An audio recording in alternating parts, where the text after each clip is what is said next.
ഇത്തവണത്തെ വിഷുപ്പുലരിയിൽ അയ്യപ്പ ഭക്തന്മാർക്ക് വലിയ സന്തോഷം നൽകുന്ന ഒരു വിഷുക്കൈനീട്ടമായിട്ടാണ് തിരുവിതാംകൂർ ദേവസ്വം ബോർഡ് എത്തിയിരിക്കുന്നത്. എൻ്റെ കൈവശമുള്ളത് അയ്യപ്പൻ്റെ മുദ്ര ചാർത്തിയ അയ്യപ്പ വിഗ്രഹം ചാർത്തിയ ലോക്കറ്റുകളാണ്. ഇത് ഇത്തവണത്തെ ഭക്തർക്കുള്ള വിഷുക്കൈനീട്ടമാണ്. ദേവസ്വം ബോർഡ് പ്രസിഡന്റ് അതുപോലെ തന്നെ ദേവസ്വം ബോർഡ് അംഗമുണ്ട്. വിഷുക്കൈനീട്ടമായിട്ട് തയ്യാറായിട്ടുണ്ടല്ലേ?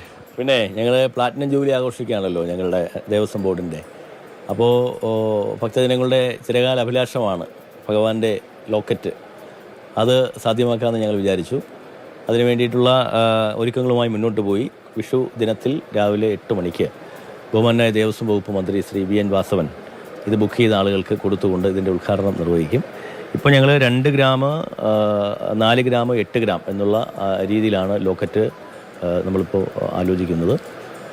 പിന്നെ ബുക്കിംഗ് 2 ദിവസം മുമ്പ് തന്നെ തുടങ്ങിക്കഴിഞ്ഞു. ഇപ്പോൾ തന്നെ ഏതാണ്ട് 50-60ഓളം ബുക്കിംഗ് ആയിക്കഴിഞ്ഞു. പക്ഷേ ഇതിൻ്റെ ഒരു പ്രത്യേകത, ഇത് 2 ഏജൻസികളാണ് നമ്മളിത് ഏൽപ്പിച്ചത്. ആ ഏജൻസികളിൽ നിന്ന് വാങ്ങാൻ പറ്റില്ല. ഇത് ബുക്ക് ചെയ്യാം. ബുക്ക് ചെയ്ത് ഇവിടെ വന്ന് അഡ്മിനിസ്ട്രേറ്റീവ് ഓഫീസറുടെ കയ്യിൽ നിന്നാണ് ഇത് വാങ്ങേണ്ടത്. കാരണം ഭഗവാനെ പാദങ്ങളിൽ പൂജിച്ച പിന്നെ ലോക്കറ്റാണ് ഇവിടെ ഉള്ളത്. അപ്പോൾ അഡ്മിനിസ്ട്രേറ്റീവ് ഓഫീസിൽ നിന്ന് മാത്രമേ ഇത് വാങ്ങാൻ സാധിക്കുകയുള്ളൂ.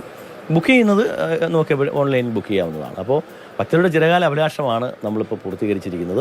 സ്വർണ്ണത്തിന് വലിയ വില കൂടിയിരിക്കുന്ന സമയമാണ്. നമ്മൾ സ്വർണം നമ്മുടെ സ്വർണ്ണമാണോ എടുക്കുന്നത് അതോ അല്ലെങ്കിൽ പുറത്തുനിന്നാണോ? അല്ല, നമ്മുടെ സ്വർണ്ണമല്ല. നിലവിൽ സെലക്ട് ചെയ്ത 2 ജുവലറി എന്നുള്ള സ്വർണ്ണമാണ്. അത് പ്രസാദമായി നമ്മൾ നൽകുകയാണ്. പൂജിച്ച് പ്രസാദമായി നമ്മൾ നൽകുകയാണ്. ചെറിയ ഒരു അഡീഷണൽ ചാർജ് മാത്രമേ നമ്മൾ ഈടാക്കുന്നുള്ളൂ. അല്ലാതെ മറ്റു യാതൊരു കാര്യങ്ങളും ഇല്ല ഇതിനകത്ത്. നാളുകളിൽ നമുക്കിവിടെ ഒരുപാട് സ്വർണം വരുന്നുണ്ട്. ഈ പിന്നെ നിത്യപൂജയ്ക്ക് എടുക്കാൻ പറ്റാത്തതൊക്കെ ആയിട്ടുള്ള സ്വർണ്ണം വരുന്നുണ്ട്, പൊട്ടും പൊടിയുമായിട്ടൊക്കെ. അത് നമുക്ക് ഉപയോഗപ്പെടുത്താൻ സാധിക്കണം. അതിന് കോടതിയുടെ പെർമിഷനൊക്കെ വേണം. കോടതിയുടെ പെർമിഷനൊക്കെ വാങ്ങിച്ച് അത്തരത്തിലുള്ള കാര്യങ്ങളുമായി നമ്മൾ മുന്നോട്ട് പോകും. അതായത് എൻ്റെ കൈവശമുള്ളത് 2 ഗ്രാമിൻ്റെയാണ്. അജുകുമാർ മെമ്പറുടെ കയ്യിലുള്ളത് 4 ഗ്രാമിൻ്റെ, ദേവസ്വം ബോർഡ് പ്രസിഡന്റിൻ്റെ കയ്യിലുള്ളത് 8 ഗ്രാമിൻ്റെ. അങ്ങനെ 1 പവൻ്റെയും 1/2 പവൻ്റെയും 2 ഗ്രാമിൻ്റെയും ലോക്കറ്റ് ഇവിടെ തയ്യാറാണ്. ഇനി എല്ലാ ഭക്തന്മാർക്കും കുറേ കാലമായിട്ടുള്ള ആഗ്രഹമായിരുന്നു ഭക്തന്മാരുടെ എല്ലാം. അവരുടെ എല്ലാം ഒരു ആഗ്രഹത്തിൻ്റെ പൂർത്തീകരണമാണ് സന്നിധാനത്ത് വിഷു ദിവസം നടക്കാൻ പോകുന്നത്. അതൊരു വിഷു കൈനീട്ടം കൂടിയാണ്.